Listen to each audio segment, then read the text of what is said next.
France, 1944. He wasn't trained for war. He didn't carry a rifle. He didn't have stripes or medals, or the hardened look that soldiers wore after too many nights without sleep. Thomas was just a farm boy who volunteered to carry letters. But by the end of the war, his name was whispered like a warning, passed between foxholes and mess tents. Not because he fought, but because he was the only one who saw what everyone else refused to see.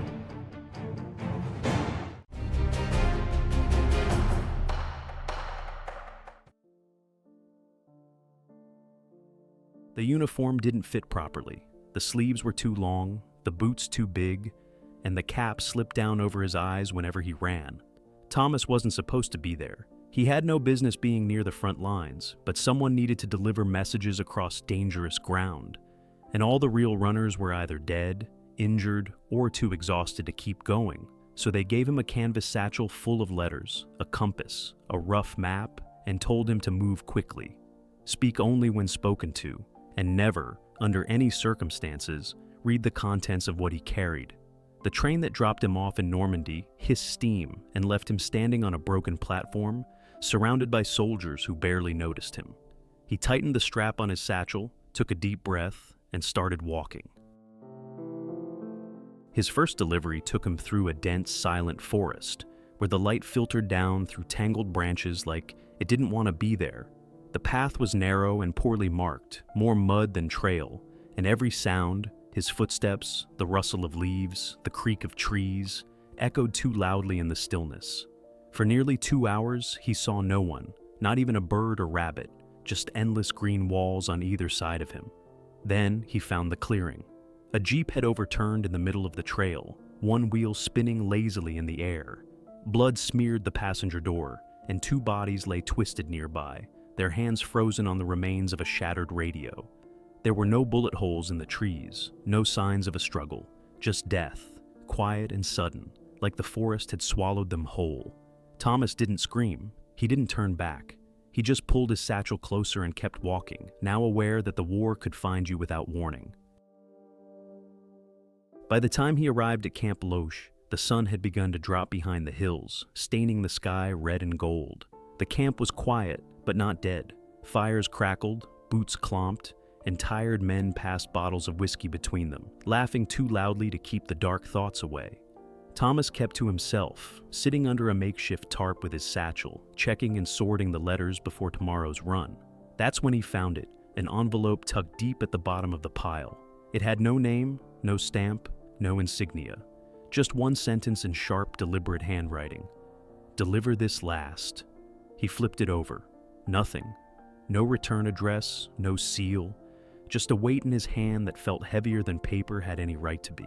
He didn't show it to anyone. He slipped it back into his bag and said nothing. That night, while the others shared stories of home, Thomas stared into the fire and listened to the laughter, wondering how many of these men would still be laughing by next week. The next morning, the sky was coated in fog so thick it seemed to cling to the skin. His orders took him east, past farmland and ruined fences. As he crossed a wide, empty field, he spotted something strange in the mist, a figure standing perfectly still, far off in the distance. He wore a long coat and tall, polished boots that gleamed black against the muted grass. Thomas stopped, heart pounding. The figure didn't move, didn't wave, didn't shout, just stood there. Then, as suddenly as he had appeared, he was gone. Thomas blinked and ran the last stretch to the forward post. But when he arrived, the place was silent. No guards, no dogs barking, no radio buzz, just dead soldiers, dozens of them, collapsed in strange positions, eyes wide open, mouths slightly ajar. None of them had boots. He left quickly, never once looking back.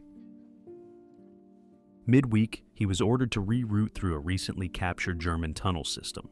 It was carved deep into the hillside and stretched for miles in absolute darkness, lit only by a few remaining wall-mounted lamps that flickered with uncertainty.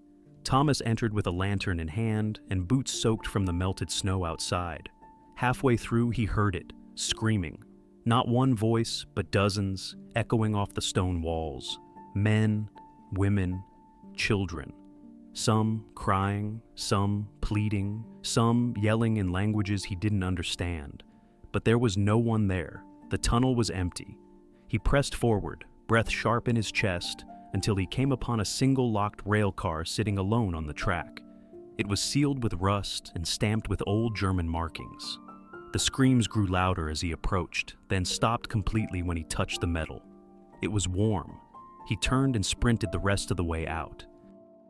Later that week, Thomas reached a crossroads where 3 American soldiers stood arguing over a map. They looked young, confused, and frustrated. He pointed them toward what he believed was the correct road. 10 minutes after they left, an artillery round tore that stretch apart. He rushed back hoping to help, but it was too late. Their bodies lay in the mud, untouched by fire or shrapnel. No blood, no burns. They looked like they'd simply stopped breathing. One of them still clutched a photograph of a smiling woman and child, untouched by the surrounding mud. That night, unable to sleep, Thomas opened the unmarked envelope. Inside was a message, typed and simple. Stop walking west. He found a village the next day, abandoned, bombed, and broken. In the center stood a church, sunken halfway into the earth like the land was trying to swallow it. Its steeple leaned, broken at the top, and the bell inside tilted at an angle that seemed wrong.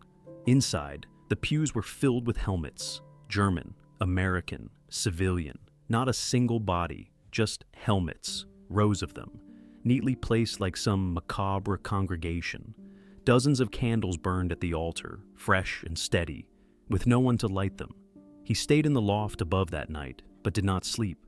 At midnight, the bell rang once, loud and clear, but he never heard it swing. Near Ardennes, he crossed a frozen plain where the snow stretched for miles without end.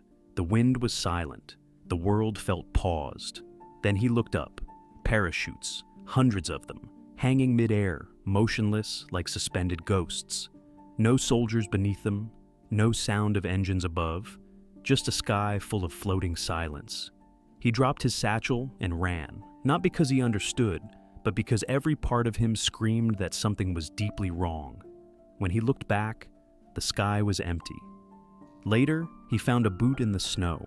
It was still warm. He had delivered every letter in his bag. Every name had been crossed out, all except one. The unmarked envelope still remained. He did not go west. He remembered the message. Instead, he walked north, following forgotten train lines into a snowstorm that erased the world around him. No tracks, no noise, only cold and silence. After 2 days, he found it. A bunker, half buried in snow and silence, lights faintly glowing behind thick frozen glass. He slid the envelope under the reinforced door. He waited a full minute. Nothing happened. No sound, no response. Then he turned and walked away without looking back. The war ended. The guns stopped. The letters slowed. But the name Thomas began to show up in stories across Europe. Soldiers spoke of a boy in a courier's coat, still seen walking alone through fields long after peace was declared. He didn't speak. He didn't wave. He only walked, always in the same direction, his satchel never empty. Some said he died and didn't know it. Others believed he had seen something during the war no human was meant to understand. But the strangest part? No one ever found his body. Only letters, unmarked, unsent, still arriving.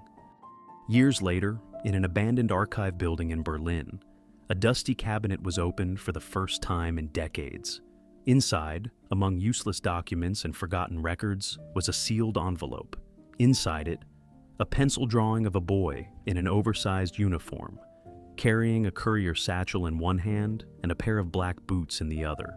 Written faintly on the back, "I saw everything." Thank you for listening to Warfare Chronicles. If you got to this point, make sure to like the video and subscribe so you don't miss next episode.